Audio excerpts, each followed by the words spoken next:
What are you doing on Tuesday the 26th of September 2023? Because myself and Francesca Amber are coming to the Barbican Hall in London. Our event is called One Night Stand, and this one night event is all going to be about manifestation, crystal healing, and ridding your limiting beliefs to help you achieve your goals. We've curated an immersive experience that will leave you feeling inspired and empowered. Throughout the evening as well, we'll also have interactive exercises, we'll have empowering discussions, and the opportunity to connect with like-minded individuals on a similar journey towards personal growth and manifestation. There'll even be an opportunity for you to ask questions as well. This event is your chance to break free from the shackles of self-doubt and unleash your inner greatness. It's time to release those limiting beliefs that might be holding you back and step into your true potential. And if you want to come on your own, by all means do that. Single tickets are available and seating is totally unreserved, so you can even meet up with your spiritual friends and sit with them as well. Head to @CannyCrystals on Instagram and click the link in my bio. Tickets are limited, so secure your spot and be part of this transformative experience. Don't miss out on the chance to manifest your dreams and achieve your goals. We can't wait to see you there.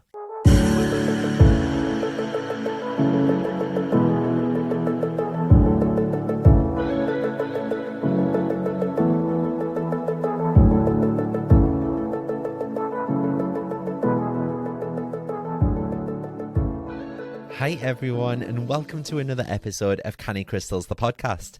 I hope that you're all well and that you've had an amazing Christmas. I hope that you're all stuffed with turkey and pigs in blankets. Can you believe that 2023 is about to begin? It honestly doesn't seem like 2 bloody minutes since I was setting my 2022 goals, and what a year it's actually been. So I remember sitting there last year meditating in the first new moon of the year, and I wrote, a this time next year letter to myself.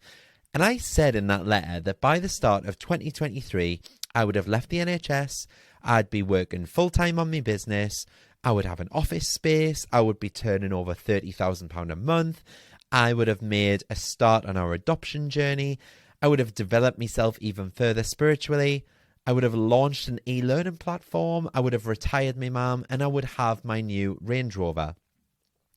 Believe it or not, the only thing I'm waiting on is the Range Rover, and that's purely because there's a shortage on them.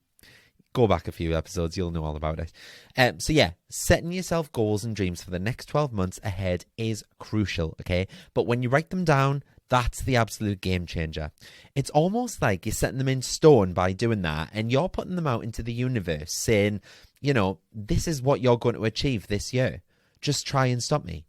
No one could have predicted what the last couple of years have thrown at us. And if you've made it through like the last 2 years, physically and emotionally in almost one piece, know that first of all, you're amazing for doing that anyway. And even if you haven't, that's all right too. Just be kind and compassionate to yourself, okay? So as the year draws to a close, if you've had a good year, despite the obvious, then I want you to celebrate your wins, but I want you to celebrate them without guilt. And this is a bit of, it's a bit of an end of year ritual, but I've pinched this from Denise Duffield Thomas because I find it so powerful. But she pinched it from Ho'oponopono anyway. So hey ho, we're all friends here. We're all sharing things. But yeah, I recommend that you do a bit of an end of year ritual to finish as well. So this is basically what I do most years, and I recommend this even if things didn't go to plan for you. Especially if you face challenges and hard times along the way. But just know this, okay? You have the power to completely change your entire experience.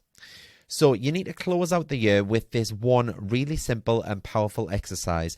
And I just want you to make a list of everything that you're proud of for achieving over the last 12 months. And it could be, something like you've got a new job, or you've got a promotion, or you treat yourself to, a new purse or a new bag, or you were a bit kinder to yourself and you, developed yourself spiritually by listening to this podcast or enrolling in a course, or you basically just developed yourself and spent some time investing in your health, your well-being, and your mind. Some people find things like this really beneficial to do with a friend, so you might want to pick like a cheerleading buddy to amplify the success of this exercise, because it's so important to have that accountability when you're doing things like this. Just basically so that you don't chicken out and get all like, I guess I did some cool stuff, But just choose someone who gets you and someone who really sees the real you and your accomplishments, someone who will draw more out of you. So you can take turns asking each other what you're proud of in life. What are you proud of that you've achieved in the last 12 months?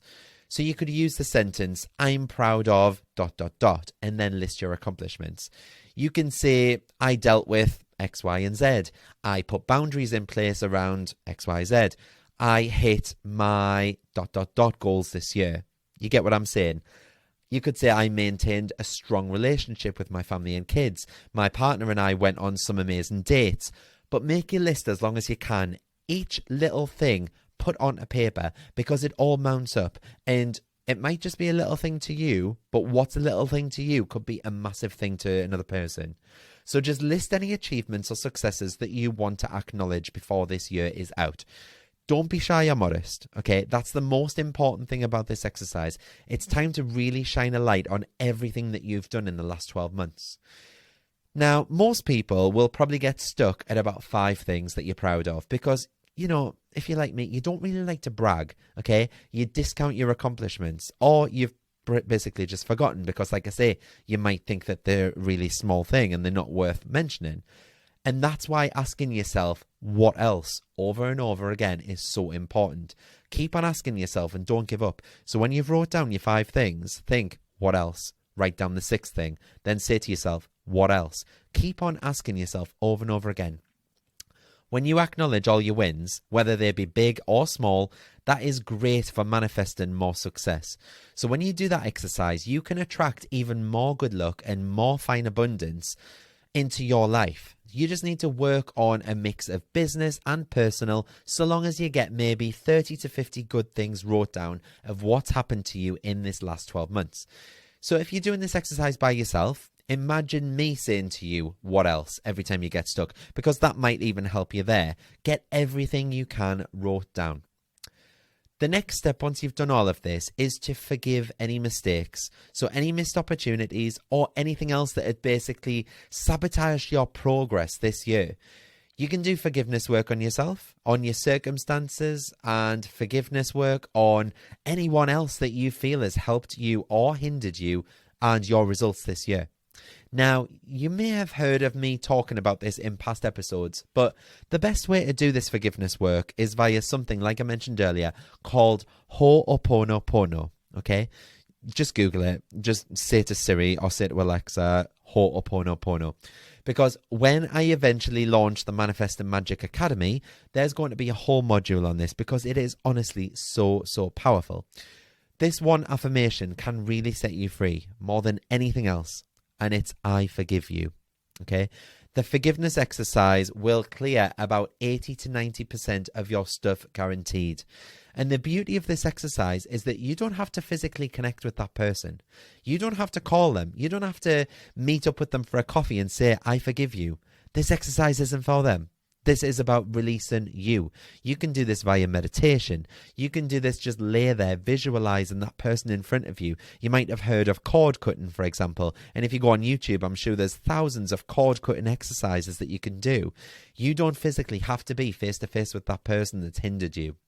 So in Ho'oponopono, we don't just say the words, we really feel them, okay? So get yourself comfy, take a few deep breaths somewhere you're not going to be disturbed, close your eyes, and allow that person or that circumstance to come into your head, visualizing it with all of your senses. Like I say, don't just see it, feel it, smell it, taste it. Where are you?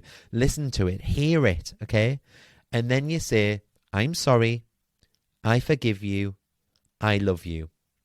And they are the 3 phrases that you use in Ho'oponopono. But like I say, we don't just say the words, we really feel them. So it's, I'm sorry, I forgive you, I love you. So make a physical list of every single person and event that you can think of connected with your last 12 months that hasn't gone the way that you wanted it to. Like I say, these can be big or small events. They can be specific or they can be general. But start with your parents or your partner because there's always fertile ground there for material, okay? Include things to forgive yourself for, because this is a really important list, because you'd be surprised how much you're beating yourself up for past mistakes. And then once you've said, I'm sorry, I forgive you, I love you, make sure you really feel those feelings and they're not just empty words. And that is basically it. You can spend a couple of seconds on each situation and then move on. Don't get caught up in the emotions. You're only saying the affirmation and releasing the memory. You might feel a slight overwhelm outpouring of sadness, but just continue the process. Trust me when I say this. I'm sorry, I forgive you, I love you. It just evaporates the energy of any resentment that you hold towards them, but it also allows you to feel that compassion for their side of the story.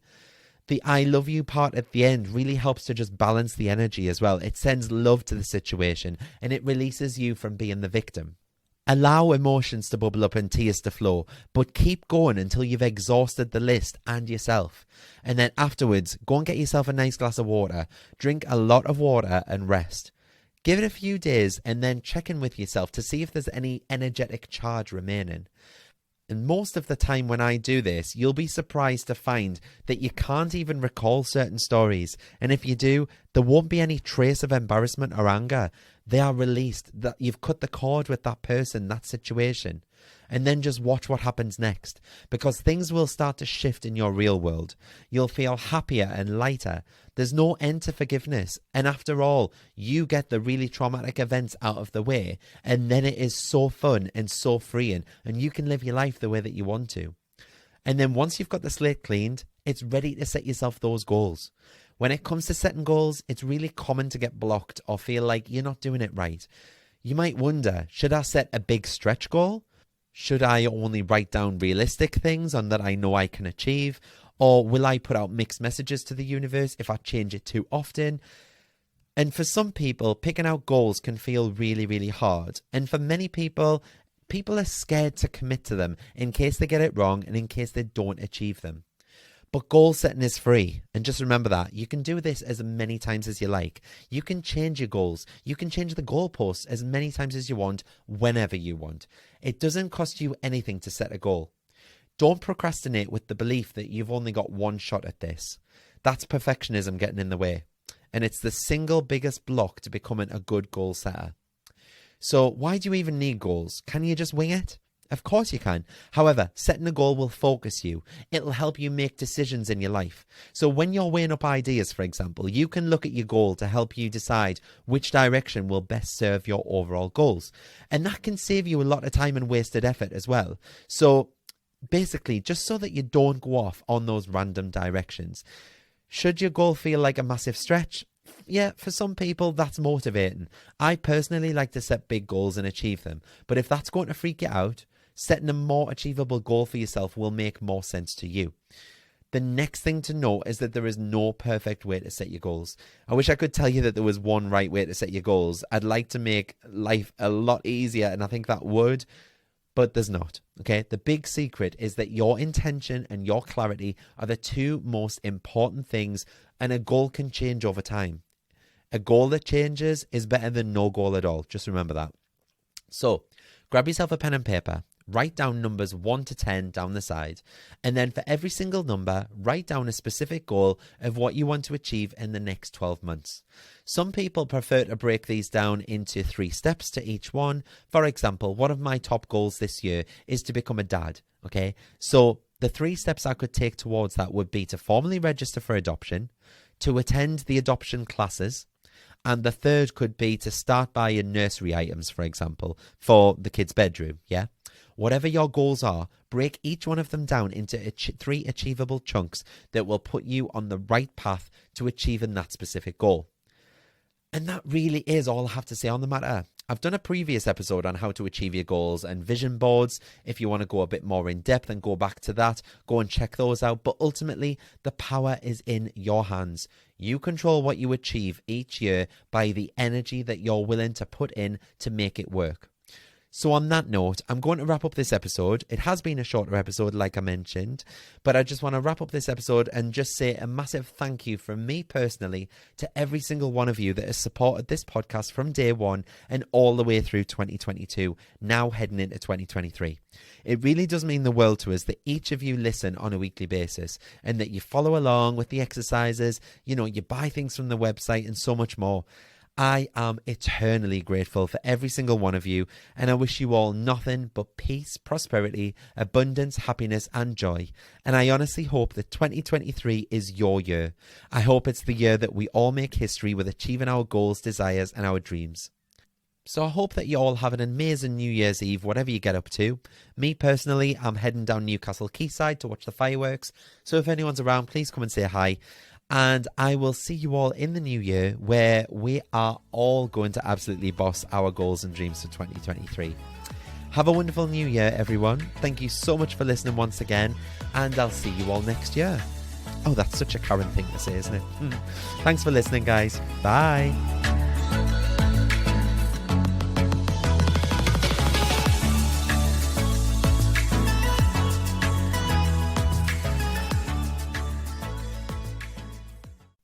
Come and join me in the Manifest with Mart community. For just £10 a month, you'll get exclusive access to my app, and you'll join all the other beautiful souls in the Canny community, where each day you'll be held accountable to making your dreams and desires come to fruition. You'll also be set daily and weekly challenges. There's a chat room built in so you can talk to people in real time, and you can also pop over any questions that you have in the Q&A forum, and I'll answer them for you. It's changing people's lives, and we've already had so many people manifesting things in the first 2 weeks alone. Each new moon, I'll also be going live within the group on a face-to-face video to help you get the most out of the lunar cycles, as well as answer any burning questions that you have. And these live meetups are so powerful, and everyone in the group has had nothing but praise for the safe space that we share.